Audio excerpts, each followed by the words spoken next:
ఇప్పుడే మేము ఆయనతో మాట్లాడాం, నరేందర్ రెడ్డి గారితో. ఆయన రిమాండ్ రిపోర్ట్ లో ఏమి రాశారో తెలియదట ఆయన. రిమాండ్ రిపోర్టును 5 నిమిషాల ముందు మెజిస్ట్రేట్ గారి ముందు ప్రవేశపెట్టే ముందు రిమాండ్ రిపోర్ట్ మీద సంతకం పెట్టించుకున్నారు. ఆ రిమాండ్ రిపోర్ట్ లో ఏముందో నాకు తెలియదు. జైల్లో పొద్దున పేపర్లు చూస్తా ఉంటే రిమాండ్ రిపోర్ట్ లో కేటీఆర్ గారికి కూడా దీనిలో ప్రోద్బలం ఉన్నదని, కేటీఆర్ గారు ఎన్ని డబ్బులు ఖర్చు అయినా పెట్టమని చెప్పినట్టు వీళ్ళే రిమాండ్ రిపోర్ట్ రాసి, రిమాండ్ రిపోర్ట్ లో చదివే అవకాశం లేకుండా సంతకం పెట్టించి ఇవాళ తప్పుడు రిమాండ్ రిపోర్ట్ రాసినారు.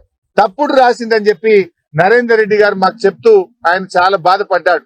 అసలు నాకే సంబంధం లేదు, నాకే విషయం తెలియదు, కేటీఆర్ గారికి సంబంధం ఉందని ఆయనను ఇరికిచ్చే ప్రయత్నం, నన్ను అక్రమంగా ఇరికిచ్చారు, ఇది అన్యాయం.